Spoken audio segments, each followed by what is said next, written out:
अरे भाई कलयुग में 100 साल की तो उम्र मिली, वो भी जब अच्छा मानवीय खान पान करोगे तब। अगर गंदा खान पान किया और गंदी संग सोबत में चले गए और गंदे कर्म करने लगे तो 50 में खेल खत्म हो जाएगा। आपको कितने दिन यहाँ रहना, और उसमें से किसी का 40, किसी का 50, किसी का 60-70 निकल गया। अब तुम्हारा कितना समय बचा है इस शरीर जिस्म में रहने का, परिवार में रहने का, बाल बच्चों के बीच रहने का। अब आपके पास कितना समय?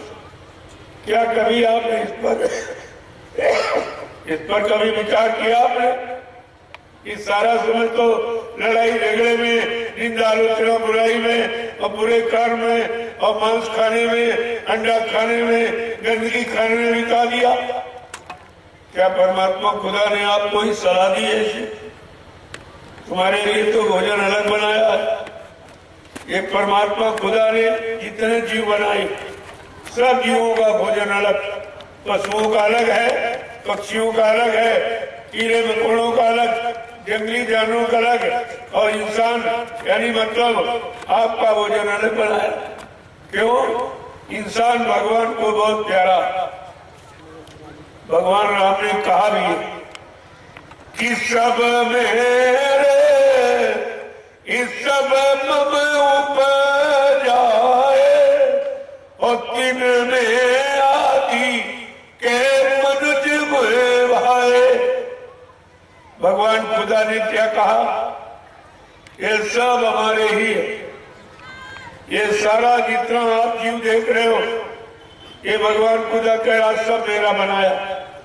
किसी इंसान ने, विज्ञान ने कोई जीव जंतु नहीं बनाया, ये सब मेरा बनाया। और इन सब में हमको इंसान बहुत प्यारा है। जो प्यारा दुलारा होता है उसकी आप व्यवस्था अलग करते हो। तो भगवान खुदा को ये इंसान मानो बहुत प्यारा, तो इस इंसान प्यारे के लिए खुदा ने आपका भोजन क्या बनाया? सीजनल अनाज, सीजनल दालें, सीजनल सब्जियां, फल फूल मेवे, दूध मक्खन मलाई घी, ये आपका भोजन। लेकिन आपने तो अपना अच्छा भोजन छोड़ दिया, तो ये मुर्दा भोजन है। अरे मुर्दा मांस कौन खाता है? कुत्ता, कौवा, गीद। ये भगवान खुदा ने वो जीव अलग बनाए जिनका भोजन अलग। अब तुम किसी का भोजन छीन लोगे, छीन के खाओगे तो नाराज हो जाए। अगर आपका बच्चा है घर में और उसकी थाली अगर छीन लो और भोजन न करने दो तो भी घर छोड़ के चला जाएगा, वो भी घर में नहीं रहेगा। जिसको जिसका भोजन नहीं मिलेगा तो घर छोड़ के, क्योंकि बगैर रोटी भोजन के कोई रह नहीं सकता। जहाँ मिलेगी वहां चला जाएगा। इसीलिए आप देखिए ये प्रमाण है, जब से आपने मुर्दा मांस खाना शुरू किया और गिद्ध चले गए। ये गिद्ध देश में दिखाई नहीं दे, क्योंकि ये भोजन मुर्दा भोजन गिद्धों का, आपका नहीं है। आपको परमात्मा खुदा ने कितना नेक मांस और कितना भला और कितना रहम और दया, प्रेम प्यार मोहब्बत से भरपूर बनाया। लेकिन आप सब भूल गए, और भूल गए अब आप परेशान हो। ये तरह तरह की बीमारियां क्यों आई? ये मानो मशीन क्यों खराब हो गई? जैसे आपकी दो मशीन, एक पेट्रोल की एक डीजल की। अगर पेट्रोल वाली मशीन में तुम डीजल डालो, कोई भी तो तेल है, हम यही डालेंगे तो मशीन खराब हो जाएगी, वो मशीन खराब हो जाएगी। ठीक इसी तरह से जो भगवान खुदा ने ये इंसानी मशीन बनाई, इसका भोजन अलग बनाया, इसकी खुराक अलग बनाई, और आपने वो खुराक देना बंद कर दिया तो इंसानी मशीन खराब हो गई। अब तरह तरह की बीमारी। अभी क्या, अगर आप शाकाहारी नहीं हुए और फकीरों की बात, महात्माओं की बात अगर नहीं मानी तो आगे भारी मुसीबत आ गई। इतनी बड़ी बड़ी बीमारियां तैयार खड़ी तुम्हारे गंदे खान पान के कारण। ये पल घड़ी मिनट नहीं लगेंगे, ये देश के देश और मुल्क के मुल्क और शहर के शहर और गांव के गांव ये सब वीरान हो जाए। आपको बहुत कम लोग दिखाई देते। बाबा जय गुरुदेव जी महाराज ने सन 80 से आपको बताना शुरू किया और आज भी आपको बता दिया। 80 से कितना समय निकल गया, कितने पहले महात्मा फकीर आपको समझाना बताना शुरू करते हैं कि आगे समय खराब आ रहा, भारी बीमारी आ जाएगी, तुम अपने बाल बच्चों को और अपने को बचा नहीं पाओगे, लिहाजा मेरे इस सिद्धांत को मान लीजिए। और आपने एक भी बात नहीं मानी।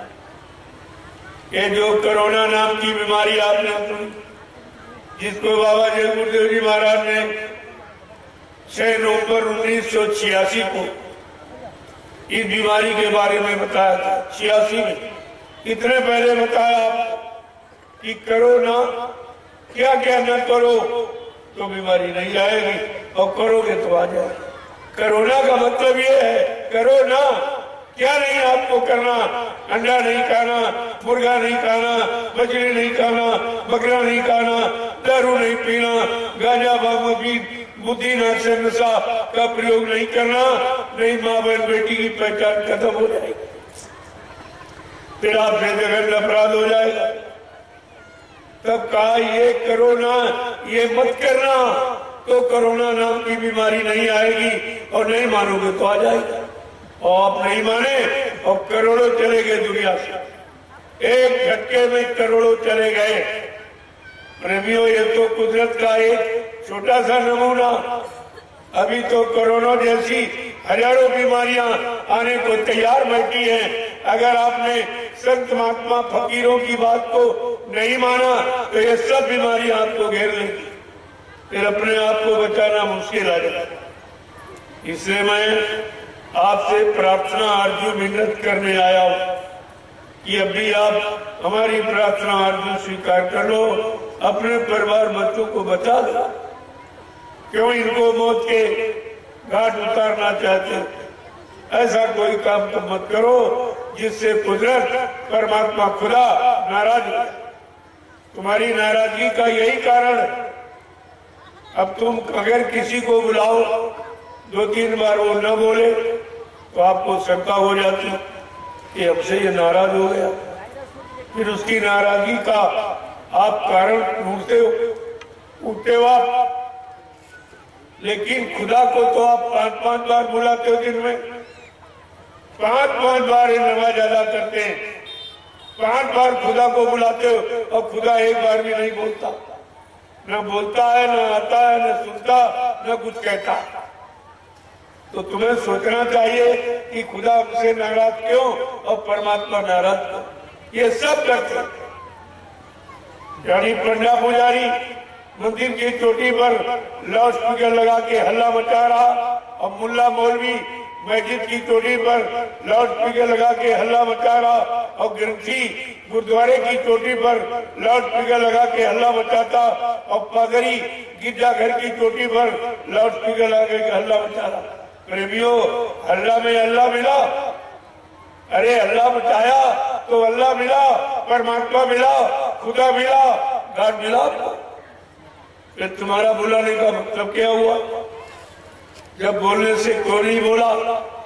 क्या कमी, क्या त्रुटि, क्या गलती, क्या गुनाह, क्या पाप हो गया? इस पर आपको विचार करना चाहिए। अभी तो मैं आपको एक स्नेह भरी सलाह देने आया, और आपसे कुछ लेने नहीं आया हूं। ऐसा फकीर महात्मा तुम्हारे जीवन में कभी नहीं आया हो। जो आया होगा तो दान दक्षिणा, धोती रोटी लगोटी मांगने आया हो, लेकिन मैं देने आया हूं, लेने नहीं। देना मेरा काम नहीं है, मेरा काम देने का। महात्मा फकीर लेते नहीं, देते हैं। अगर महात्मा और फकीर मांगेंगे तो देगा कौन? तो देने वाला कौन होगा? आपने इस पर अभी तक विचार ही नहीं कर पाया, और इतनी बड़ी भूल में आप पड़े रहे, और कितना भारी नुकसान हो गया। तो इसलिए मैंने अपना आपको परिचय दिया। जब मैं आपके नगर में आया, आते आते मैंने प्रसाद बांटना शुरू किया। क्या तुम्हारे जीवन में कोई तुमको प्रसाद देने आया? तुम्हारे घर दरवाजे चलकर तुम्हें बुलाकर किसी ने प्रसाद दिया है, ये है हमदर्दी। क्या ऐसी हमदर्दी लेकर तुम्हारे लिए कोई आया, या किसी ने तुम्हारे बारे में कोई हमदर्दी की है, या कभी ऐसा सोचा कि चलो बीमारी महामारी से इनको बचा लिया जाए और मुसीबत आपत्ति और दुखों से इनकी रक्षा और हिफाजत कर दी जाए? क्या कोई आया आज तक आपको? ये पहला मौका आपको दे रहा हूं कि अभी आप तेज जाओ, जाग जाओ। तुम्हारे हित की, तुम्हारे भले की, तुम्हारे लाभ की कोई बात करने नहीं आई। जो आए सब अपने लाभ की। अगर कोई नेता आया होगा जो चंदा नोट वोट की भीख मांगने आया होगा, अगर कोई तुम्हारे गांव शहर में महात्मा फकीर आया होगा तो दान दक्षिणा और धोती रोटी लंगोटी मांगने आया होगा। लेकिन मैं ये काम करने लगा। मेरा काम इन सब से बिल्कुल अलग। आपसे कुछ नहीं लेना, बल आपको कुछ देना, और वो देना है जो कोई नहीं दे सके। ये प्रसाद पैसे से मोल नहीं मिलता, ये दया से, ये दुआ से आपको दिया जाता कि चलो एक बार ये अनजान है, मतलब अभी नहीं जान पाए, इनको नहीं जनाया गया, चलो भूल भ्रम में हो गए, इनसे गलती भूल हो गई, इनसे गुनाह हो गया, चलो एक बार इनको माफी दे दी और एक बार इनको बचा लिया जाए। मैं नैमिषारण महातीर्थ है, जो सबसे बड़ा तीर्थ है नैमिषारण, सीतापुर उत्तर प्रदेश, जो विश्व विख्यात, सारे विश्व के लोग हिंदू मुसलमान सिख ईसाई सब उस तीर्थ को मानते हैं, सब स्वीकार करते हैं। ऐसे महान तीर्थ से मैं ये शोभा यात्रा लेके निकला हूं, एक काफिला लेकर, और आपके बनारस होता हुआ और रांची में मैंने 7 दिवसीय आध्यात्मिक सत्संग, रूहानी तरक्की हासिल करने वाला, खुदा का दीदार कराने वाला, परमात्मा का मिलन कराने वाला, ये संदेश मैंने 7 दिन बाद दिया। वहीं से काफिला कुछ झारखंड के जिलों से होता हुआ आपके पूरे बिहार का भ्रमण करेगा। पूरे बिहार में ये काफिला भ्रमण करेगा और ये प्रसाद वितरण करेगा और इनको अपने असली मानवीय भोजन की जानकारी देगा। क्योंकि हमारे देश का ये धार्मिक देश, ये मजहबी मुल्क है, इसका सिद्धांत है जैसा करो आहार वैसे बने विचार, जैसा खाओ अन्न वैसा बने तन मन, जैसा पीवो पानी वैसी हो बीमारी। ये देश का नियम कानून है और आप नहीं मानोगे तो मुसीबत में चले जाओ। जैसे यहाँ कानून बना है, अगर नहीं मानोगे तो आपको सजा दी जाती।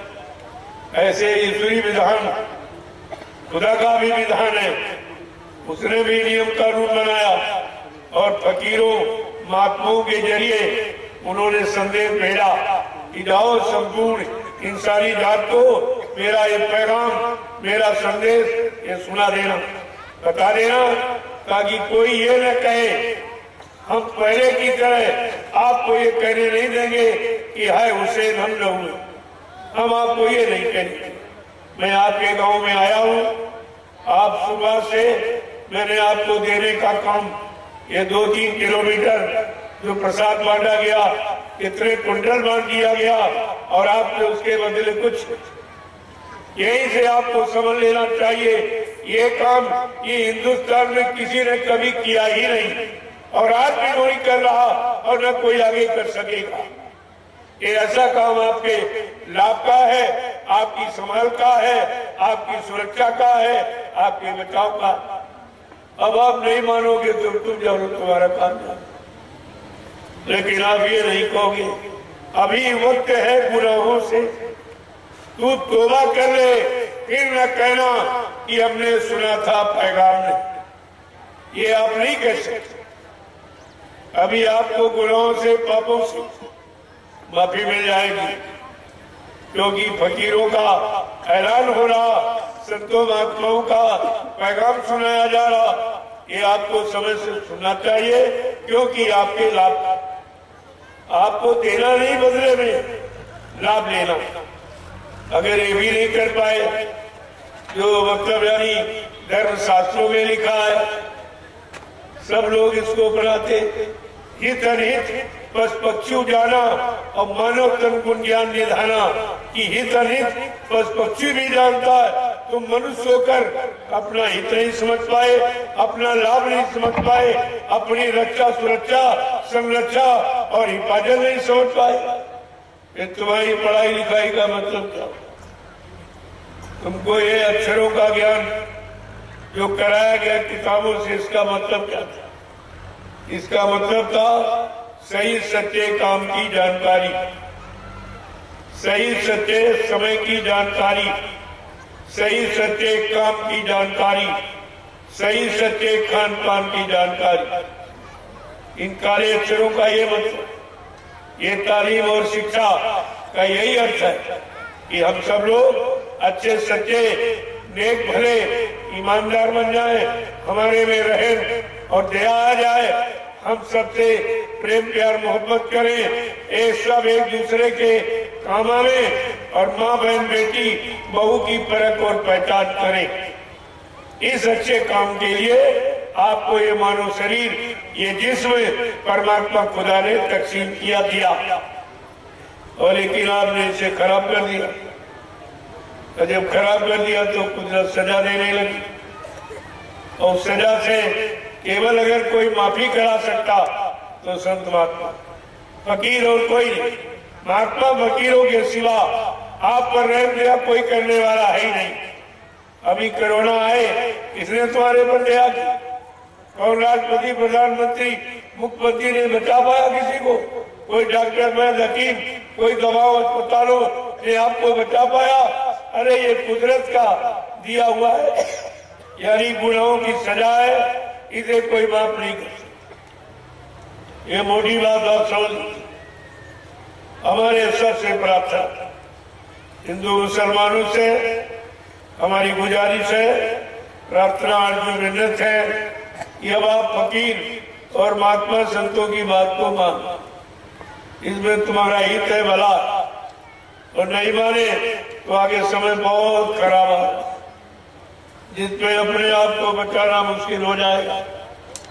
ऐसे खराब समय से बचाने के लिए तुम्हारे दरवाजे कोई आया, कोई प्रधानमंत्री मुख्यमंत्री, कोई राष्ट्रपति आया, जिनकी जिम्मेदारी है, जिनको आपने चंदा नोट वोट दिया है, महंगाई भरी है, टैक्स भरे हैं, महात्मा फकीरों को आपने क्या दिया? कुछ नहीं। जिनको कुछ नहीं दिया और कुछ नहीं माना समझा, वो तुम्हारी मदद के लिए निकल पड़े, और जिनको आपने सब कुछ दिया उन्होंने कुछ नहीं सोचा। कोई व्यवस्था नहीं आपके लिए बनाई, और इनके पास कोई व्यवस्था है। 70 साल की आजादी, ये सब आपको प्रमाण दे रही। इन्होंने क्या किया? आप चुनाव करते रहे, चुनाव पर चुनाव, चुनाव पर चुनाव, सारा देश चुन गया, कुछ नहीं बचा, सब चुन गया। आपको मालूम नहीं है, इन लोगों ने बताया भी आपको नहीं, एक चुनाव में 70 अरब रुपए खर्च होता। ये पंचवर्षीय चुनाव जो होता है, एक चुनाव में 70 अरब रुपए, ये कितना महंगा है। और इतने बड़े महंगे चुनाव से भारत की जनता को तो कुछ नहीं मिला, कुछ। अरे रोजी रोटी तो परमात्मा खुदा देता है, लेकिन न्याय सुरक्षा ये तो तुम्हारे बस की बात की, वो भी नहीं दे पाए, न न्याय दे पाए न सुरक्षा कर पाए। अगर दो बातें कर देते तब भी ये भारत देश खुशहाल हो जाता। सब लोग अपने अपनी जगह पर शिष्ट और सब बने रहते, और सब अपनी जगह पर मतलब यानी पारिवारिक और सामाजिक जीवन में अपना सुख अनुभव, शांति का अनुभव करते रहते। लेकिन प्रेमियों मिला कुछ नहीं, आपको कुछ नहीं मिला है, और 70 साल निकल, 14 पंचवर्षीय आपकी निकल गई। जब 14 पंचवर्षियों में नहीं मिला तो अब क्या मिलने वाला? अरे 70 साल का समय कम होता, एक जीवन होता है। अब 70 साल तो आदमी जिंदा रह पाता, और 70 साल तुम्हारे निकल गए चुनाव करते करते करते। तुमने तो चुनाव किया और इनको चुना, लेकिन इन लोगों ने तुम्हारे लाभ का कोई काम नहीं किया। तुम्हारे लाभ का, तुम्हारे भले का, तुम्हारे कल्याण का कोई काम नहीं चुना आज तक। अब आगे क्या चुनेंगे? तो कम से कम भगवान खुदा ने आपको बुद्धि दी है। ये बुद्धि है परीक्षण का यंत्र। इससे आपको पहचान करनी चाहिए ये अच्छा क्या है, बुरा क्या है, पाप क्या है, पुण्य क्या है, सुख क्या है, अशुभ क्या है, असली क्या है, नकली क्या है। ये सब की पहचान के लिए कौन तुम्हारा है, कौन तुमको अपने लिए प्रयोग कर रहा। इन्होंने हमेशा तुम्हारा प्रयोग किया है, लेकिन तुम्हारे प्रयोग का कोई सामान इन्होंने आज तक नहीं दिया। कोई सामान आपको नहीं। यहाँ केवल एक ही सिद्धांत है, लूटो खाओ मौज उड़ाओ। ये मंत्र सिखाया जाता है। जनता की जरूरी चीजों पर पाबंद लगाया जाता है। यानी मतलब तुम्हें न्याय नहीं मिलेगा, तुम्हारी सुरक्षा नहीं होगी, तुम्हें नौकरी नहीं मिलेगी, तुमको टैक्स नहीं माफ किया जाएगा। ये तो सब है, ये तो कहा किया, लेकिन ये नहीं कहा कि तुम्हें नौकरी मिल जाएगी, योग्यता के अनुसार तुमको काम मिल जाएगा, तुमको धंधा मिल जाएगा। देश में कुटेरू धंधे या अन्य धंधे व्यापार चला दिया जाए तो सारे देश के लोगों को काम मिल जाए। ये कहीं कुछ केवल दो की प्राथमिकता है, शराब के ठेके और मुर्दा मांस की बिक्री। इसके अलावा कुछ। जब ये तुम्हारे यहाँ लॉकडाउन लगा तो तुमको 3 महीने के लिए सजा, सबको अपने घर में जेल बना दी गई। अपने अपने घरों में जैसे जेल में बंद रहते ऐसे तुम 3 महीने बंद रहे हो। किसी ने कुछ कहा, किसी ने पूछा, किसी ने हमदर्दी, कोई विपक्ष ने तुम्हारे पक्ष में कोई बात कही कि भाई कौन सी गलती की, कौन सा गुनाह किया, कौन सा पाप किया, आखिरकार हमको अपने घर में जेल की तरह से बंद क्यों किया जाए? हमारा व्यापार क्यों बंद कर दिया, हमारी दुकान क्यों बंद कर दी, हमारी रोजी रोटी कैसे चलेगी, बाल बच्चों का पालन पोषण कैसे होगा? किसी ने पूछा भी नहीं और किसी ने बताया। और तुम्हारा न्यायालय, कार्यालय और विद्यालय सब बंद, सब बंद कर दिया। रेल यातायात और मतलब यानी कि जितना सब बाजारे और दुकानें सब 3 महीने जब ये बंद किया सब, तो आपको मालूम है 20 साल तुम्हारा देश पीछे चला गया। ये भारत 20 साल तक अब तरक्की नहीं कर सकता। अब ये महंगाई नहीं खत्म कर सकता, बेरोजगारी नहीं खत्म कर सकता, ये टैक्सों को नहीं रोक सकता, ये चोरी डकैती का बलात्कार नहीं रोक सकता। ये काम इनके बस का नहीं है। और 3 महीने तुम्हारा घर, तुम घरों में बंद रहे, दुकान बंद, व्यापार बंद और न्यायालय, कार्यालय, विद्यालय बंद। और जब खुला तो सबसे पहले शराब का ठेका खुला। शराब का ठेका बोला। क्या इसी की देश में जरूरत है? क्या इससे कोई तरक्की हो जाएगी? या कि शराब पीने से कोई बुद्धिमान, धनवान, कोई बलवान बन जाएगा? अरे कम से कम ये तो सोचना चाहिए कि ये शराब जैसा खराब कोई नशा नहीं, जिससे तन खराब और मन खराब और धन खराब। ये खराबी के सिवा इससे कुछ मिलने वाला नहीं और इस पर कोई पाबंदी नहीं, कोई पाबंदी। अरे भारत देश धार्मिक देश, मजहबी मुल्क है। यहाँ भगवान राम की राजनीति रही, भगवान कृष्ण की राजनीति रही। भगवान राम की राजनीति में क्या होता था? इतिहास पढ़ के देखिए आप कि भगवान ने इस देश में राजनीति की, इंसान की बात तो की, लेकिन भगवान की राजनीति थी कैसे और इंसान की कैसी? इन दोनों पर तुलना करो आप, तब तुम्हारी समझ में आएगा। राम के राज्य में क्या लिखा है कि दैहिक भौतिक तापा और राम राज्य काबू नहीं व्यापा, कि राम के राज में किसी तरह का दुखी नहीं था। आज इन नेताओं के राज में किसी तरह का सुख नहीं, बिल्कुल उल्टा हुआ। कहते हैं कि भगवान कृष्ण के राज में घी दूध की नदियां बहती थी, और अब क्या हो रहा? इन नेताओं के राज में घी दूध की नदी तो नहीं बह रही, लेकिन शराब की नदी जरूर बह रही है। शराब की नदी बहा रही, सारे देश को शराबी बना दिया। तुम्हारा जितनी कमाई ये सब इसी में जाए। और इससे क्या मिला? कोई धनवान बन गया हो, कोई बुद्धिमान बन गया हो, कोई बलवान बन गया, तो आप बताइए इसके खाने पीने से आपको मिला क्या? जो था वो सब चला गया। हक और ईमान भी चला गया। जो सबसे बड़ी विरासत जो पूर्वजों से मिली वो भी आपने खो दी, कुछ नहीं मिला। ये सब नुकसान देखकर और तुमको दुखों में देखकर, परेशानियों में देखकर, बीमारियों में घिरा देखकर ये संत महात्मा फकीरों ने ये निर्णय लिया कि चलो एक बार इनको महाप्रसाद देकर इन बीमारियों से बचा दो।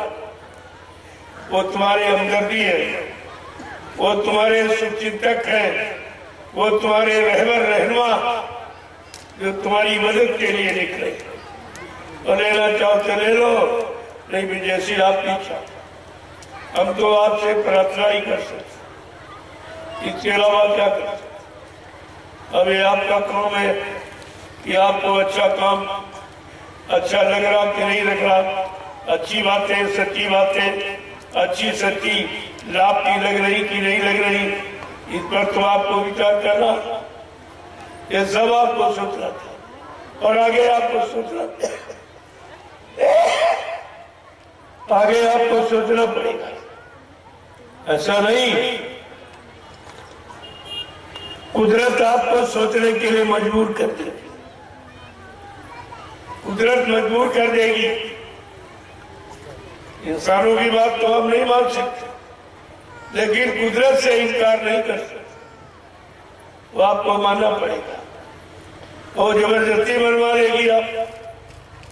बड़े बड़े राजे महाराजे बादशाह उनको मानना, उनको भी कुदरत की नेक सलाह अच्छी सलाह समझ से माननी पड़ी, लेकिन कोई पछता के माना, कोई सब नुकसान करके माना, और कोई चेत गया तो अपना सब बचा लिया मान लिया। तो मानने वालों के अलग अलग भाव विचार। मानने वाले कोई तो मार खा के मानता, कोई मार देख के ही मान जाता है। भाई मार पड़ रही है, अब पर भी पड़ेगी, चलो पहले ही अच्छी सच्ची बात मान लो, तो क्यों मार पड़े? उनको बुद्धिमान कहते। बुद्धिमान व्यक्ति वही है जो समय रहते अपना काम बना ले, समय रहते अपना काम बना ले, उसको समय का बुद्धिमान व्यक्ति कहते हैं। और नहीं तो मार खा के आप मानोगे तो कौन सी बुद्धिमानी हो, इसमें कौन सी आपकी मतलब यानी मानता हो, ये सोचना चाहिए। मैं तो एक नेक अच्छी सलाह लेके आपके लिए आया हूँ और सारे देश में इसी सलाह का प्रचार कर रहा हूँ। ये शिक्षा सब जगह गीता रामायण भागवत कुरान बाइबिल ग्रंथ साहब सब पढ़े जा रहे सुनाए जा रहे, लेकिन प्रभाव असर कुछ सब उल्टा। धर्म सिखाया जा रहा, अधर्म बढ़ रहा, पुण्य कराया जा रहा, पाप बढ़ रहा, सत्य की शिक्षा सत्य के ग्रंथ किताबें पढ़ाई जा रही और झूठ बढ़ रहा। ये उल्टा कैसे? तो आपको विचार करना चाहिए कि बगैर अच्छे खान पान के अच्छे विचार किताबें पढ़ के आप नहीं बना सकते, वो तो खान पान के द्वारा। क्योंकि जैसा आहार वैसे विचार, आहार से विचारों का जन्म होता है। जब आहार अच्छा होगा, विचार अच्छे होंगे, कर्म अच्छे करोगे तो फल अच्छा मिलेगा। तो बिल्कुल सीधा सिद्धांत, इसमें कोई पढ़ाई लिखाई का काम नहीं है, बिल्कुल सीधा। अच्छा करोगे अच्छा मिलेगा, बुरा करोगे बुरा मिलेगा। ये तो कर्म फल पाने का देश है। यहाँ जो जैसा कर्म करता है वैसे उसको फल मिलता। और भगवान ने भी संत गोस्वामी जी महाराज इन्होंने रामचरितमानस लिखा। रामचरितमानस विश्व विख्यात ग्रंथ। सारे मजहब धर्म के लोग रामचरितमानस को मानते हैं क्योंकि ये नीति का ग्रंथ। इसमें पारिवारिक नीति, सामाजिक नीति, व्यवहारिक नीति, चरित्र की नीति, खान पान की नीति, सत्य की नीति, न्याय की नीति, सुरक्षा की नीति, सारी नीतियों का भंडार। इसलिए ये सर्व विश्व प्रसिद्ध ग्रंथ है। सारे विश्व के लोग, सारी जातियों, मजहब धर्मों के लोग रामचरितमानस को मानते हैं क्योंकि शिक्षा मानते, कागज किताब नहीं मानते। जो उसमें लिखा है वो सबके हित का, वो किसी एक जाति के लिए, एक मजहब धर्म के लिए नहीं लिखा, संपूर्ण मानव जाति के हित का। ये संदेश संत गोस्वामी जी महाराज ने रामचरितमानस के रूप में ये लिख करके और समाज को भेंट कर दिया कि अगर समाज सुख और शांति चाहती है और लाभ चाहती है, मानव जीवन को सुखमय बनाना चाहती है, तो कहा हमारी नीति ग्रंथ को आप पढ़िए। इसमें सबके लिए नीति, तो तभी तो इसको विश्व में मान्यता मिली है, ऐसे थोड़ी मिल गई। और आपको इस पर विचार करना चाहिए। मैं इसीलिए आपके बीच में ये खुदा का खुदाई पैगाम, परमात्मा का संदेश लेके आया। ये उसकी तरफ से संदेश एक बार संपूर्ण मानव जाति को, संपूर्ण इंसानों को मेरा पैगाम, मेरा संदेश एक बार इन सबको दे दो, ताकि कोई हिंदुस्तान में ये न कहने पावे कि हमको समय का संदेश और समय की अच्छी सच्ची बात मालूम नहीं थी। ये कोई कह न पावे। प्रेमियों, इसलिए संत महात्मा फकीर अपनी फर्ज अदायगी कर रहे हैं, जो आपके लिए आया हुआ और आपको दिया जा रहा। इसके बदले आपसे कुछ लिया नहीं जाता, सब यहाँ मुफ्त में खैरात में दिया जाता, एकदम मुफ्त में दिया जाता इसी तरह। और सबके लिए, हमारे यहाँ कोई हिंदू मुसलमान ये मतभेद, कोई रगड़ा झगड़ा नहीं, ये हम भेदभाव नहीं रखते। हम तो केवल इंसानी जात एक समझते हैं। ये इंसानी जात परमात्मा खुदा की बनाई हुई है, इसलिए ये सबकी और सबके लिए है। और सबको एकता, आध्यात्मिकता से ही प्रेम प्यार मोहब्बत में रहना चाहिए। तब आपको अपने मानव जीवन का सुख मिलेगा, पारिवारिक जीवन का सुख मिलेगा, व्यवहारिक जीवन का आनंद मिलेगा। वैसे आपको मिलने वालों और सब परेशान, यहाँ गरीब अमीर दोनों परेशान। चलो गरीबी के कारण परेशान, लेकिन अमीर क्यों परेशान? अमीर इसलिए परेशान है कि व्यवस्था खराब है। वो सोच रहा कि रात में कहीं मेरे यहाँ डकैती न पड़ जाए, कहीं चोरी न हो जाए, कहीं मेरा कत्ल न हो जाए, कहीं मेरा अपहरण न हो जाए। अपहरण, अमीर इसलिए परेशान। अमीर का तो दिन का भोजन, रात की नींद हराम हो। ये अमन चैन सुख छीन दिया।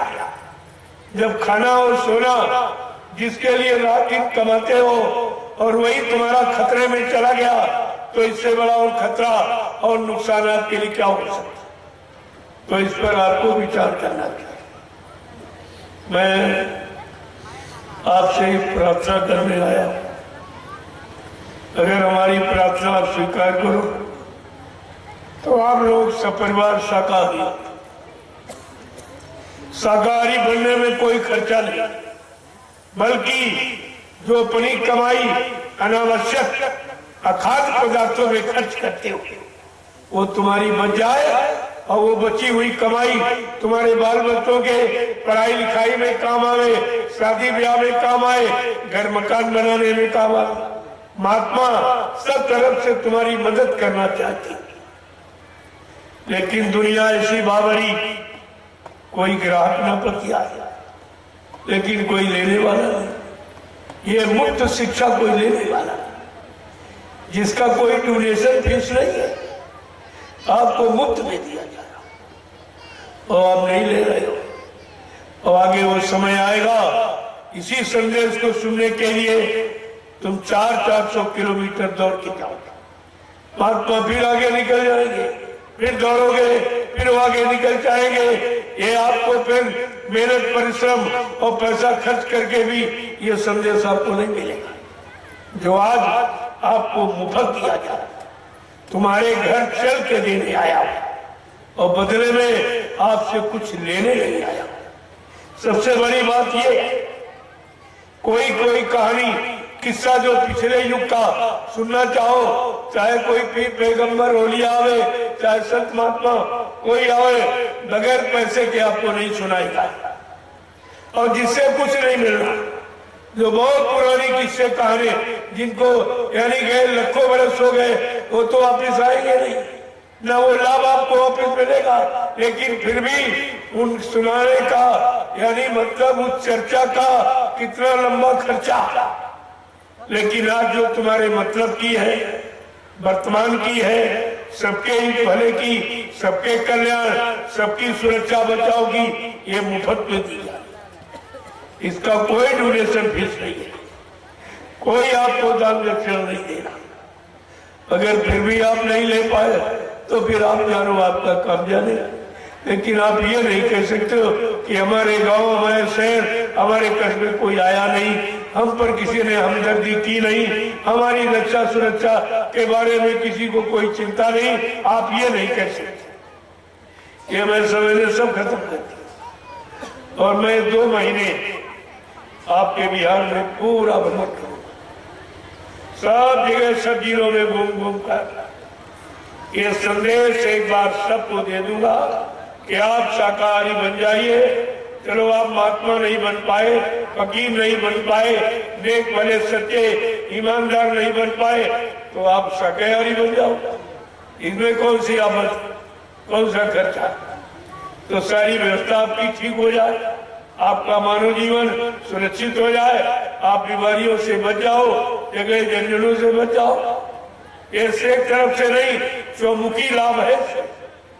अब आपकी समझ में आ जाए तब, क्योंकि आप बहुत दिनों के बिगड़े हो, तुम्हारी आदतें खराब हो गई। जब आदत किसी चीज की पड़ जाती है तो आदत मजबूर करती है। आदमी छोड़ना चाहता है लेकिन आदत मजबूर करती है। लेकिन जब ये पता चल जाए इसका भारी नुकसान है, इससे जीवन चला जाएगा, जिंदगी खत्म हो जाएगी, तो कौन सी ऐसी चीज जो आदमी छोड़ नहीं सकता। अगर जहाँ जीवन की बात और जिंदगी की बात आ जाए, वहाँ तो सब कुछ छोड़ने के लिए व्यक्ति तैयार हो जाता। आज आपके लिए वही समस्या सामने आके खड़ी है। उसी से बचने के लिए आज ये संदेश आपको दिया जा रहा और आपसे प्रार्थना की जा रही कि आप सब लोग मतलब यानी इस संदेश को सुनना ही नहीं, कान से अपने जीवन में उतारना, ताकि आपको उसका लाभ मिल जाए। कुछ आपको खास कुछ नहीं करना, केवल शाकाहारी। और कोई नई बात बताई जा रही, जब बच्चा पैदा होता, चाहे हिंदू घर में पैदा हो, चाहे मुसलमान घर में, चाहे किसी जाति में पैदा हो, तो उस समय माँ ने अपने बच्चे को न अंडा खिलाया, न मुर्गा खिलाया, न बकरा खिलाया, न शराब पिलाई। हर माँ ने अपने बच्चे को अपना दूध पिलाया। ये दूध शुद्ध शाकाहार। इसका मतलब हम लोग जन्म से शाकाहारी पैदा ही हुए। खुद परमात्मा खुदा ने शाकाहारी और सदाचारी ब्रह्मचारी बना के भेजा, लेकिन हमारा 3 गुणों में पहला गुण नहीं रहा कि हम शाकाहारी नहीं रह पाए। तो सदाचारी ब्रह्मचारी कैसे आप रह पाओ? फिर उसका लाभ आपको कैसे मिल पाएगा? फिर मानव जीवन का सच्चा अर्थ क्या होगा? आखिरकार परमात्मा खुदा के पास 4 खंड 84 लाख शरीर जिसमें किसी में आपको पैदा कर सकता था, इन सारी चोले में क्यों आपको भेजा? क्योंकि ये मनुष्य शरीर 4,84,00,000 जिस्म शरीर की अंतिम योनि, अंतिम शरीर ये है। ये अवसर, चांस, मौका एक बार आपको सुधरने का देता, क्योंकि मानव शरीर में इस जिस्मानी मस्जिद में जब खुदा की रूह आएगी, परमात्मा की जीवात्मा आएगी, तब उसको परमात्मा से मिलने का और खुदा का दीदार करने का अवसर मिल सकता है, और किसी शरीर में नहीं। न पशुओं में, न पक्षियों में, न कीड़े मकोड़ों में, न जंगली जानवरों में। यदि अब आत्मा हूं उनमें भी, लेकिन उनमें ये अधिकार नहीं है कि वो रूह जीवात्मा खुदा से, परमात्मा से मिल सके। ऐसा क्यों है? कोई शरीर जिस एक तत्व का, कोई 2 तत्व का, कोई 3 तत्व का, कोई 4 तत्व का, लेकिन मानव शरीर ये जिस्म परमात्मा खुदा ने पंच भौतिक 5 तत्वों को मिलाकर जल, पृथ्वी, अग्नि, वायु, आकाश, शीतल जल, पावक, गगन, समीरा, पंच तत्व या रचित शरीरा, जल, पृथ्वी, अग्नि, वायु, आकाश, 5 मसालों को मिलाकर परमात्मा खुदा ने इस मनुष्य मंदिर, जिस्मानी मस्जिद को अपने हाथ से तैयार किया। ये परमात्मा खुदा की बनाई ये मनुष्य मंदिर, जिस्मानी मस्जिद, और वो ईंट पत्थर वाला इंसान का बनाया। अब आप ये विचार करो कि परमात्मा तुम्हारे बनाए वाले ईंट पत्थर वाले में मकान में आएगा कि अपने बनाए वाले मनुष्य मंदिर या जिस्मानी मस्जिद में आएगा? क्योंकि ये जिस्मानी मस्जिद और मनुष्य मंदिर परमात्मा खुदा ने अपने हाथ से बनाया, और इसी में अपनी मूर्ति जीवात्मा रूह को बैठा दी। इसमें बैठी रूह जीवात्मा असली, इसमें इस असली मंदिर में असली मूर्ति है, और उस नकली मंदिर मस्जिद में नकली मूर्ति। अब आपको ये विचार करना चाहिए कि असली वाला काम आएगा कि नकली वाला, जिंदा काम करेगा कि मुर्दा काम, जड़ काम करेगा कि चेतन काम करेगा। अगर इतनी बात तुम्हारी समझ में आ जाती तो शायद आज इस परेशानी, मुसीबत, आपत्ति के घेरे में आप कभी नहीं पड़ते। पारस्परिक प्रेम, प्यार, मोहब्बत को आप कभी नहीं खत्म करते, और माँ बहन बेटी की परख पहचान अपने मन मस्तिष्क से आप कभी निकलने नहीं देते। ये सब नुकसान क्यों हुआ है? ये गंदे खान पान के कारण। क्योंकि जैसा आहार करोगे वैसे विचार बनेंगे, जैसे विचार बनेंगे वैसे कर्म करोगे, और जैसे कर्म करोगे वैसा फल मिलेगा। ये तो सिद्ध है। इसलिए हमारी एक ही प्रार्थना है कि आप सब परिवार साकार बनना तो आपको पड़ेगा, लेकिन सब नुकसान करके अगर आप बने तो इसमें कौन सी बुद्धिमानी आपकी मानी जाए? नुकसान होने के पहले, मरने के पहले, विनाश होने के पहले अगर जाग जाओ, चेत जाओ और सुधर जाओ, ये तो सबसे बड़ी बुद्धिमानी है। तब तो आपको बुद्धिमान माना जाएगा। नहीं, रावण जैसा बुद्धिमान कोई धरती पर नहीं है, जो 4 वेद 6 7 18 पुराणों का ज्ञाता, उत्तम कुल पुलस्त करनाती, शिव विरंश पूजे वो भाती, इतना बड़ा कुलीन ब्राह्मण जो न भूते भविष्य थे, न कभी हुआ, न कभी है, न आगे होगा, यानी पुलस्त ऋषि के परिवार का, जिसने अपनी अखंड आराधना और यानी प्रार्थना से, वंदना से, साधना से ब्रह्मा विष्णु महादेव को बस में कर लिया। लेकिन समय से क्यों किया? समय की अच्छी नेक भली सलाह जो ऋषि मुनियों ने दी वो नहीं मानी, केवल रहम ईमान खो गया। बस इसी में विचार हमारा है, और इसी में शंका की उसने ये राम नाम, ये भगवान खुदा का नाम नहीं है, और ये राम भगवान खुदा नहीं। इसी शंका में प्रेमियों, रावण की सोने की लंका चली गई, शंका में लंका चली गई, और तुमने फकीर संतों महात्माओं से सुने शंका की तो तुमने दया और दुआ से वंचित रह गए। आपने उनकी दया दुआ खो दी। ये तो पैसे से भी मोल नहीं मिलती। कितना बारी आपने अपना नुकसान किया। अगर जानकारी आप पहले की तवारीख है, जो पहले के सत्संग है या पहले के इतिहास है, अगर उनकी उससे जानकारी आप लिए होते तो आप आज आपका वर्तमान बिल्कुल नहीं बदलता। एकदम पाक साफ निर्मल और पवित्र और अच्छा सच्चा ये बना रहता, और आप सारी मुसीबत परेशानी बीमारियों से बिल्कुल अलग थलग खड़े होते। लेकिन न मानने का परिणाम है कि आप किसी मुसीबत से बच नहीं पाए, और जो मुसीबत ने आपको परेशान किया वो तो कम है, और जो आगे आने वाली जिनसे बचने के लिए ये समय का संदेश आपको दिया जाए, समय से आपको आगाह किया जा रहा, होशियार सिखाया जगाया जा रहा, तो ये तो बात आपको समय से समझना। जय गुरुदेव,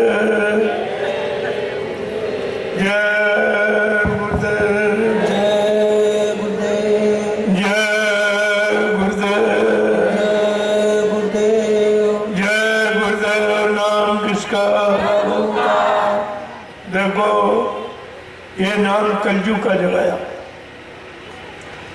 जैसे सतयुग में योगियों ने हरि नाम जगाया, जिसको प्रहलाद ध्रुव ने जपा उनका काम बन गया। और त्रेता में जब व्यवस्था बिगड़ी और जब राक्षस ऋषि मुनियों को परेशान करने लगे, यज्ञ भी ध्वंस करने लगे, तो उन्होंने साधना की और राम नाम को जगाया। और उसी राम नाम को लेकर जो शक्ति आई उसको राम ही कहा जाता है। जो नाम जगा के शक्ति लाती है उसको उसी नाम से पुकारा जाता है, उसी नाम से। तो उस समय राम नाम आ गया, और राम नाम को विभीषण और सुग्रीव ने, और मतलब यानी कुल बिल बंदरों ने लिया, विश्वास किया, उनका काम बन गया। और जो नहीं माने और नहीं विश्वास किए वो मारे गए। इतिहास आपका बता रहा, ये मैं नहीं कह रहा हूं, इतिहास। और जब द्वापर में व्यवस्था बिगड़ी तब कृष्ण नाम जगाया गया। कृष्ण नाम, कष्टों का हनन करने वाला कृष्ण नाम जगाया गया। और कृष्ण नाम को जिसने लिया, ग्वाल बाल गोपिकाओं ने, उनका भला हो गया। और लेकिन बाकी सब मारे गए। जिन्होंने नहीं माना, नहीं विश्वास किया और निंदालोचना बुराई करने लगे, तो सब मारे गए। ये 3 युगों का इतिहास बता रहा। जगाए हुए नाम को जो नहीं माना वो मारा गया। आज कलयुग है तो कलयुग में भी कोई नाम जगाया जाना चाहिए। जब हर युग में नया नाम और नया महापुरुष जगा के लेके आया और नाम का प्रचार कराया और नाम से जीवों को जोड़ा और उनका भला कर दिया। जो जुड़ गए और मान लिए वो समय से बच गए, जिन्होंने विरोध किया वो मारे गए। तो आज ये कलयुग के जीवों के लिए ये जय गुरुदेव नाम बाबा जय गुरुदेव महाराज ने जगाया है। ये उनका जगाया हुआ, ये किसी का सुनाया पढ़ाया लिखाया नहीं नाम, ये जगाया हुआ। और जगाया हुआ नाम ही जीवात्मा और रूहों को जगाएगा और खुदा और परमात्मा से मिलाएगा। ये पढ़ने वाला नाम या सुनने वाला नाम ये नहीं काम करेगा। जो नाम जगाया जाएगा वो जगाने वाला महापुरुष स्वतः अपनी शक्ति, अपनी बदौलत से उस नाम का प्रभाव तुम्हारे ऊपर डालेगा और तुमको उस नाम का लाभ दिलाएगा। ये उसके नाम की बात है। तो इसलिए बाबा जी ने जय गुरुदेव नाम जगाया है। प्रेमियों, ये प्रभु का नाम, प्रभु नाम का प्रचार यहाँ कभी नहीं हुआ। ये पहली बार इस पृथ्वी मंडल पर प्रभु नाम लेकर जो सच्चे रहनुमा और सच्चे रहबर और सच्चे मालिक जो आपके लिए आए, इनको अनामी महाप्रभु कहा गया। जब अनामी महाप्रभु अनामी धाम से और महाप्रभु प्रभु नाम लेके आए और प्रभु नाम को जगाया और प्रभु नाम को सिद्ध किया और प्रभु नाम से प्रचार कराया और जीवात्माओं को, रूहों को जगा रहे हैं और प्रभु नाम का बेड़ा भवसागर में लगाकर ये वादा कर रहे हैं, जो हमारे इस प्रभु नाम के बेड़े पर जो जीवात्मा सुरत रूह बैठ जाएगी वो अपने घर पहुंच जाएगी, वो अपने घर जाएगी और कोई नहीं जा सकता। लोगों कितना बड़ा लाभ देने के लिए आए, आप वो भी लाभ नहीं समझ पाए। अब ये कुदरत मार लगाने जा रही, उससे भी आपको बचाने के लिए ये शाकाहारी बनने के लिए संदेश दिया जा रहा। अगर इसको भी आप नहीं माने तो फिर आप परेशान हो जाओगे, बीमारियों में चले जाओगे, फिर आपका बचाना मुश्किल हो जाएगा। ये तो रहबर रहनुमा है जो तुम्हारे पर रहम और दया करने आए, आपकी रक्षा सुरक्षा संरक्षा हिफाजत करने आए काम। लेकिन आप उनको पहचानते नहीं, पहचानते और ये आते कब है? तो तुम्हारे पुराना इतिहास क्या कह रहा कि जब जब हो ये धर्म की हानि और बाढ़ है आंसू रहे अधम अभिमानी कि तब तब प्रभु इधर मनुज शरीरा और हर ही कृपा निधि सज्जन पीरा। ये त्रेता इतिहास बता रहा, त्रेता द्वापर का इतिहास क्या बता रहा कि यदा यदा ही धर्म ग्लानिर्भवति भारत अभ्युत्थानम धर्म से तदात्मानो सृजामि हम। सब जगह धर्म की ही बात आ रही कि जब जब धर्म की हानि, कर्म की हानि की बात कोई नहीं कह रहा। प्रेमियों, धर्म माने व्यवस्था। किसी विद्वान से आप पूछो कि धर्म किसे कहते हैं तो बेचारा वो जानता ही नहीं है, आपसे यही कहेगा पूजा करो, पाठ करो, तीर्थ करो, व्रत करो, हवन जब तब यज्ञ गंगा स्नान करो। प्रेमियों, करो माने कर्म और धरो माने धर्म। जो धारण किया जाए, जो अपनाया जाए, कार्य रूप में परिणित किया जाए, उसको कहते धर्म। धर्म माने व्यवस्था। व्यवस्था बुरे कर्मों से बिगड़ती है, अच्छे कर्मों से व्यवस्था पनपती है। चाहे शरीर की हो, चाहे परिवार की हो, चाहे समाज की हो, चाहे देश दुनिया की हो। ये नियम कानून सब पर लागू कि व्यवस्था बुरे कर्मों से बिगड़ती है। ये तो इतिहास आपको मालूम है, लेकिन गीता इतना कह के शांत नहीं हुई, उसने और भी कुछ कहा। लेकिन वो बात शायद आप बोल गए, उसने और भी कुछ कहा। लेकिन अगर वो बात आप जान जाते तो फिर तुम्हारा सारा भ्रम ही दूर हो जाता कि गीता इतना कह के शांत नहीं हुई कि दायरा धर्मस और कुछ कहती है। क्या कहती? परित्राणाय साधूनां विनाशाय दुष्कृतां और धर्म संस्थापनानि संभवामि युगे युगे। परित्राण माने दुख तकलीफ, मुसीबत, आपत्ति, बीमारी, महामारी, लड़ाई झगड़ा, दैवी दुख, दुर्घटना या काल मौत, इसको कहते हैं परित्राणाय। आज वही समय आपके सामने। तो गीता कह रही जब ऐसा समय कलयुग में आएगा तो इस समय दुख को दूर करने के लिए, इस समय को सुधारने के लिए साधु संत महात्मा आएंगे।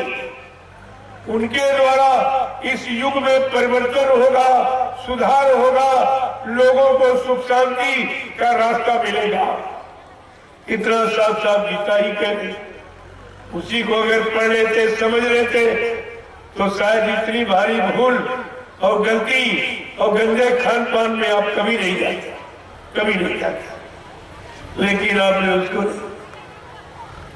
आगे फकीरों ने भी कहा, ऐसा नहीं कि जब नींव धर्म की हिलती है, जब नींव धर्म की हिलती है, कोई हस्ती खुदा से उतरती है, कोई हस्ती खुदा से उतरती है, रहमान उन्हें सब कहते हैं, रहमान उन्हें सब कहते हैं, ये रूहों पर रहम वो करती है, रूहों पर रहम वो करती है। देखिए कितनी बड़ी बात है।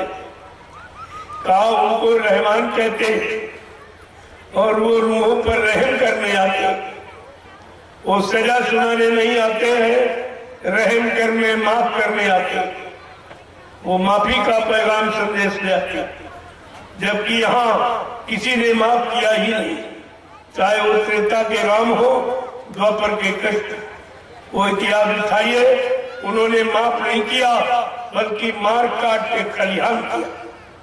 कितने को मारा काटा, किसी को माफ नहीं किया।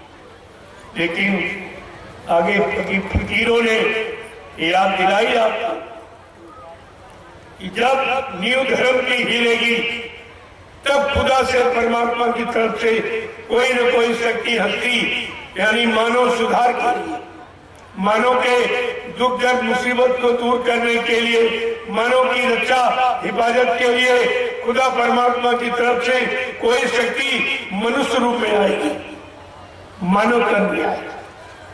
अगर वो किसी तन में आएगी तो आप बोली भाषा नहीं सोच पाओ। अगर पशुओं में आ जाए, पक्षियों में, तो आप बोली भाषा नहीं सोच। और कोई शरीर न धारण करे और बताने बोलने लगे तो आप कहोगे भूत आ गए, तो आप डरने लगोगे, उनके पास नहीं जाओगे, उनसे लाभ नहीं पा सकोगे। इसलिए लाभ देने के लिए उन्होंने सब पर रहम की बरसात करने के लिए ये जिस्म, मानो जिस्म धारण किया, जीवात्मा और रूहों के कल्याण की।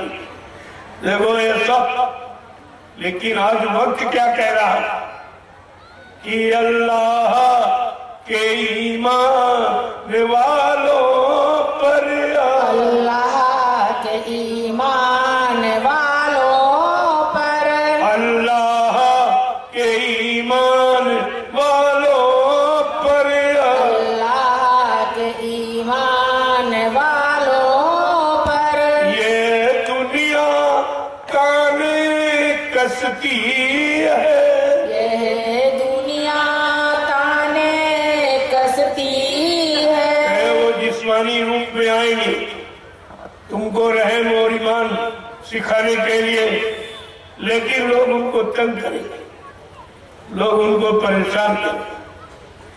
अल्लाह माने भगवान खुदा पर ईमान रखने वाले को लोग परेशान करेंगे, तरह तरह के ताने मारेंगे, तरह तरह के मतलब यानी अपशब्द कर शब्द प्रयोग करेंगे। देखो फकीरों ने कुछ छोड़ा नहीं, सब खोल के कहा कि कलयुग का इतना समय खराब होगा कि फकीर महात्मा संतों को कोई नहीं मानेगा।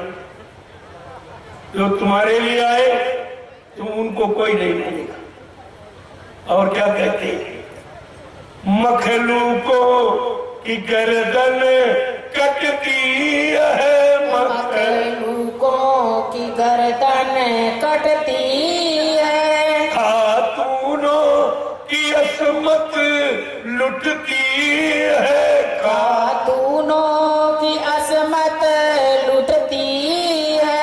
यानी जो नेक भले ईमानदार है, जो सब पर रहम दया करने आए, उनको कोई बख्शेगा नहीं, उनको कोई छोड़ेगा नहीं, उनको तंग किया जाएगा, उनको उनकी निंदा आलोचना बुराई क्रिटिसाइज की जाएगी, तरह तरह की। ये सब बता रहे हैं कि कलयुग में ऐसा समय आएगा, फकीर संतों महात्माओं को न कोई पहचानने वाला है, न उनसे कोई नेक भली अच्छी शिक्षा तालीम लेने वाला है, सीखने वाला कोई नहीं, बल्कि उनको लोगों परेशान करें। लोगों की तरफ खराब सुने।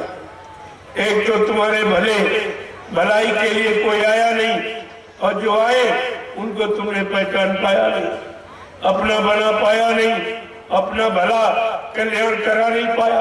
एक कितना बारी आपने अपना नुकसान किया और अब भी नहीं समझ पा रहे हो कि हमने नुकसान किया और अब भी कर रहे हो। अब भी आपकी समझ में कुछ नहीं आ रहा। देखिए कितनी बड़ी चीज ये फकीरों का काम है। आप ऐसा मत समझो कि ये किसी एक कौम जाति के लिए संदेश लेके आया हो। सर्व मानव इंसानी क्या था। हमारे यहाँ कोई जात पात नहीं, कोई झगड़ा नहीं किसी तरह का। जात पात पूछे नहीं कोई, हरि का भजन सो हरि का। परमात्मा खुदा के पाने में कोई जात पात लागू नहीं होती। परमात्मा खुदा की कोई जाति नहीं, और भक्त भगवान मुरीद की कोई जाति नहीं है, और मतलब गुरु और शिष्य की कोई जाति नहीं। जातियां तो आपने यहाँ बना दी और अपनी सामाजिक पारिवारिक व्यवस्था को खराब कर दिया और आपस में लड़ते झगड़ते। ये सब आपने किया और उसी किए का अब फल भोग रहे हो, परेशानी उठा रहे हो। तो महात्मा फकीर अब भी आपको हो दिलाने आ गए कि चलो गई सो गई और रही वो संभालो, न ये भी जाने वाली है।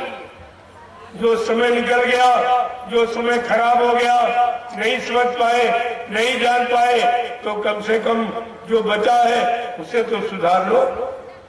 और ये संकल्प कर लो आज से कि अब लो नसानी अब ना नसाई। जो समय खराब हो गया, जो सांसों की पूंजी खराब हो गई, जो गुनाहों में, पापों में, हिंसाओं में, हत्याओं में और बुराइयों में, व्यभिचार कुचार में जो समय चला गया, उसके लिए प्रार्थना करो, अर्जुन मिन्नत करो, माफी मांगो और ये संकल्प ले लो कि अब लो नसानी अब ना नसइयो, तो आपको माफी मिल जाएगा। और रोज गलती, रोज माफी, रोज गलती, फिर कुछ नहीं। फिर आपको किसी तरह की नहीं, बल्कि सब मिला के दूनी चौगुनी सजा आपको मिल जाएगी। तो आपको माफी नहीं मिलेगी, फिर मैं ब्याज के आपको सजा मिला। इसलिए जब से मालूम हो गया कि ये खराब कर्म है, ये बुरा कर्म है, ये पाप कर्म है, तो उससे आपको यानी मंदी वृत्ति ले लेनी चाहिए, उससे आपको बचना चाहिए और संकल्प लेना चाहिए कि अब ये कभी ऐसा कुछ नहीं होगा। जो जीवन से जीवन बचा है वो आपकी शरण में और आपके आदेश हुकुम पालन में खर्च करूंगा, तो तुम्हारी सब माफी हो जाएगा। वो सब, वो तो जन्म जन्मांतर का पाप काटने माफ करने आए, लेकिन एक बार संकल्प तो लो कि अब लो नसानी अब ना नसानी। लेकिन आप करना कुछ नहीं चाहते, तो करते तो बुराई करते। भला आप जानते नहीं हो, एक तो आप जानते नहीं हो, कोई सच्ची अच्छी बात बताए वो आप मानते नहीं। ये दो बीमारी और आपने होगी, इसीलिए आप परेशानियों में चले गए। जय गुरुदेव, जय गुरुदेव, जय गुरुदेव, जय गुरुदेव। नाम किसका? जय गुरुदेव। नाम किसका? प्रभु का प्यारा नाम। अब आप खड़े हो जाइए, खड़े हो जाओ। देखो उतना सुनो जितना पालन कर सको। ये थोड़ी 4-5 घंटे मैंने समय खर्च किया आपके लिए, और आपसे उसमें कुछ नहीं लेना और सब उल्टा करते। इसलिए अब मैं उतना समय खर्च करूंगा जितना आप संभाल के रख सकते, उतना बताऊंगा जितना जीवन में उतार सकते। ये व्यर्थ में समय तुम्हारा और अपना मैं खर्च नहीं करूंगा। देखो कितनी देर में भी खड़े नहीं हो पाए। जितनी ज्यादा देर आपको खड़े होने में है उतनी देर अच्छे सच्चे काम को लाने, यानी सचिव आने में उतना ही देर। ये देरी आपकी तरफ से। अब खड़े होने का मतलब समझो, पहले खड़े तो रोज होते, बैठते रोज, लेकिन खड़े होने का मतलब अब अच्छे सच्चे काम करने के लिए खड़े हो। जब खड़े नहीं होगे तो चलोगे कब, और चलोगे नहीं तो करोगे कब। अब करोगे नहीं तो लाभ कैसे मिलेगा? बगैर करने का तो लाभ यहाँ नहीं मिलता, वो तो करने का लाभ। इसलिए और बैठो तो भजन पूजन इबादत के लिए बैठा, इसीलिए जाए कि खुदा की इबादत, भगवान का भजन, देवी देवताओं की पूजा, बैठा इसीलिए जाता। तो जब बैठो तो भजन पूजन और इबादत के लिए। ऐसे व्यर्थ में बैठना आपका अच्छा नहीं है, क्योंकि जीवन रोज जा रहा, ये जिंदगी के दिन रोज एक एक करके पूरे हो रहे हैं। आप ऐसा मत समझो ये सुबह शाम और दोपहर जो आप आजकल की गिनती करते हो, ये गिनती आपके जीवन को खत्म कर रही है। रोज के रोज कब होगा? आज का दिन निकल गया, एक दिन कब हो गया? आज और कल ये गिनते गिनते सारा जीवन समाप्त हो जाएगा और तुम गणना गिनती का अर्थ नहीं समझ पाओगे। इसका मतलब क्या है? ये हमारे जीवन की अनमोल श्वासों की पूंजी और हमारा ये समय व्यर्थ में जा रहा, जो परमात्मा खुदा ने अपने से मिलने के लिए दिया। ये जिस्म शरीर परमात्मा खुदा से मिलने की, और ये कितने लोगों ने ये काम किया? अरे तुम अरबों खरबों की संख्या है, लेकिन कितने लोगों ने इस मानव शरीर जिस्म को खुदा के पाने, परमात्मा के मिलने में लगाया? ये तो कोई एक आध दो निकलेंगे, बाकी तो सब इसी संसार के मिलने में, इसी को समेटने में, इसी को इकट्ठा करने में जो तुम्हारा है नहीं। ये तो काल माया का सामान तुम्हारा नहीं है, इसीलिए तुम्हारे साथ जाता नहीं, तुम्हारे काम आता नहीं, तुमसे सब छीन लिया जाता। तुम नंगे आए हो और नंगे ही चले जाओगे। लेकिन बात समझ में आपके नहीं आई, क्योंकि ये बात किसी ने बताई नहीं आप कि माँ के पेट से हम लोग नंगे अकेले पैदा होते, कोई सामान, कोई कपड़ा, कोई दुकान मकान, खेती जमीन कुछ लेके नहीं आता। जब लेके नहीं आए हो तो यहाँ से लेके कैसे जाओ? ये तो सामान आपके प्रयोग के लिए दिया गया, आप प्रयोग कीजिए और इसके बाद आपसे लेकर दूसरे को दे दिया जाए, तो दूसरा पैदा होगा उसको दे दिया। अगर एक ही लेके चला जाए, जो पीछे आएंगे उनको क्या दिया जाए? ये व्यवस्था प्रयोग की है, ले जाने की नहीं, खराब करने की नहीं, सदुपयोग की, दुरुपयोग की नहीं है। जय गुरुदेव,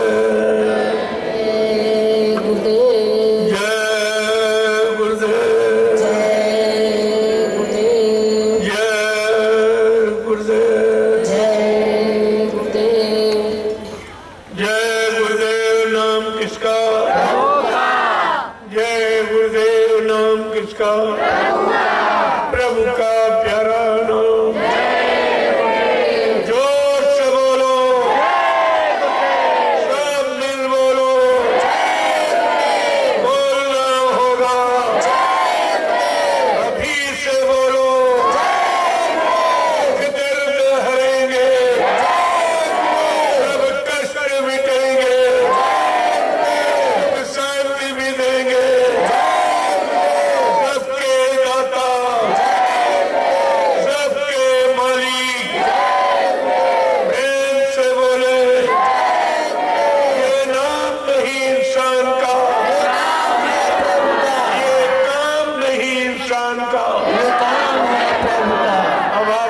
सोच लेना चाहिए ये काम अब इंसानों के बस का नहीं रहा, चाहे राजनीति का हो, चाहे धर्मनीति का हो, चाहे परिवार नीति का, चाहे समाज, ये इंसानों के बस का काम खत्म। 70 साल की आजादी ये सब प्रमाण आपको दे रही, कोई काम नहीं। तो अब क्या होगा? अब तो इतना बिगड़ गया किसी के बस का। जब कम बिगड़ा था तब तो ये ठीक से रह नहीं पाए, रख नहीं पाए। अब तो एकदम मूर्तियां ध्वस्त हो गई। अब इंसानों की बस की बात नहीं है। अब तो महात्मा फकीर कोई दया दुआ कर दे, कोई मेहरबानी कर दे तो हो सकता आपका सुधार हो जाए, आपको लाभ मिल जाए, आपका बचाव हो जाए, आपकी सुरक्षा हो जाए। नहीं तो अब कुदरत की मार से बचना बड़ा ही मुश्किल है। जय गुरुदेव। अब आप लाइन से खड़े हो जाओ, मैं सबका दर्शन दीदार करूं और सबको सलाम और प्रणाम करूं। और आपको ये महाप्रसाद जो कभी किसी ने नहीं दिया, ये आपको, ये 3 काम हिंदुस्तान में कहीं नहीं हो। कहीं किसी के यहाँ चले जाओ कि ना आपका कोई दर्शन दीदार करेगा, ना आपको कोई सलाम प्रणाम करेगा और ना आपको कोई महाप्रसाद देगा। ये तीनों काम अब आपको समझ लेना चाहिए। ये कहाँ सच्चाई है और कहाँ झूठ है, कहाँ शरीयत है, कहाँ नकल है, कहाँ तुम्हारी सुरक्षा संभाल की बात है, कहाँ लूटपाट है। ये आपको समझना चाहिए। अब एक लाइन आप महिलाओं के एक प्रसूत जो हमारी एक सामाजिक मर्यादा, एक मर्यादा खत्म हुई, कभी से परेशानियां आ रही। और इस महाप्रसाद को आप ले लीजिए। जय गुरुदेव। चलो, उसके भूत प्रेत उतरेंगे और बीमारी कम हो, ये झंडा था। लेकिन कब? जब आप शाकाहारी बनने का वादा करें, शाकाहारी बनने का संकल्प लोगे, प्रतिज्ञा करोगे, तो ये झंडा तुम्हारा पूरा काम। हिंदुस्तान में सबके पास झंडे, लेकिन ये काम कोई नहीं करा सकता। पहले काम की बात देखिए, ये काम कोई नहीं करा सकता जो आपका ही हो। और ये सब मुफ्त, कोई आपको रुपया पैसा इसमें नहीं देना। जो रुपए पैसे से कोई ओझा ने, कोई तांत्रिक ने, भूत प्रेत तुम्हारे नहीं उतार पाए, ये झंडा उतार। और कोई डॉक्टर में वकील से लाइलाज बीमारी तुम्हारी नहीं गई, ये झंडा बीमारी कम करेगा। अगर आप पूर्ण शाकाहारी बनने का संकल्प और प्रतिज्ञा लोगे तो, जैसे बिना परहेज के डॉक्टर गारंटी नहीं लेता, ऐसे ये परहेज है। इसमें अंडे, शराब, मांस मछली से दूर, निंदा आलोचना बुराई क्रिटिसाइज से दूर, दूसरे के धन स्त्री पति से दूर, ये परहेज है। अगर आप परहेज करें, मैं दावे के साथ आपके बीच में कह रहा हूँ, ये देव गुरुदेव नाम जो परमात्मा खुदा काटता है, ये सबके हित का और सबके लाभ का है। इस नाम को जो आप लोगे तो आपका काम बन जाएगा। अब मुसलमानों ने कहा भाई हम कैसे लें? तो हमने कहा तुम ये कहो कि जय गुरुदेव नाम खुदा का, जय गुरुदेव नाम खुदा का। आप ये कह लीजिए, आप अपने हिसाब से कह लो। अरे भाई दवा चाहे अंग्रेजी में लिखी जाए चाहे हिंदी में, अरे दवा तो काम ही करती है, दवा तो दवा ही है। चाहे हिंदी में नाम लो चाहे अंग्रेजी में लो या और किसी भाषा में, वो तो काम करेगी। ऐसे नाम चाहे उर्दू में, चाहे हिंदी में, संस्कृत में या किसी बोली भाषा में आप प्रयोग करें, नाम अपना काम करे। उन मुसलमानों ने कहा भाई हम कैसे लें? हमने कहा आप ये को ये गुरुदेव नाम खुदा का, ये गुरुदेव नाम खुदा का, कोई लाभ तुम्हें मिलेगा। लेकिन शाकाहारी ये शर्त है, ये भाई शर्त। अगर आप ये नहीं मानोगे फिर कोई गारंटी नहीं, फिर कोई गारंटी हमारी नहीं। इसको ध्यान रखिए। जय गुरुदेव। झंडे की परिक्रमा करो। देखिए कितना बड़ा लाभ है जो हिंदुस्तान में कहीं चले जाओ, ये लाभ कोई तीर्थ में, मुहूर्त में, तीर्थों में कहीं आते, ये लाभ कोई नहीं देते। और वहां आपने कितना रुपया चढ़ाया, पेड़े बताते चढ़ाए और वो सोना चांदी और सब सामान चढ़ाया, लेकिन तुम्हें कुछ नहीं मिला। तुमको बदले में किसी ने कुछ नहीं दिया और यहाँ कुछ नहीं लिया जा रहा और सब लाभ आपको दिया जा रहा। केवल एक चीज मांगी जा रही कि आप शाकाहारी हो जाए और केवल ये कि आप शाकाहारी, वो भी मांग रहा हूँ तुम्हारे लिए, तुम्हारे हित के लिए, तुम्हारे भले के लिए, तुम्हारी सुरक्षा के लिए, कोई अपने लिए थोड़ी कह रहा हूँ। जय गुरुदेव। अब आप लोग प्रसाद ले लीजिए। लाइन खड़े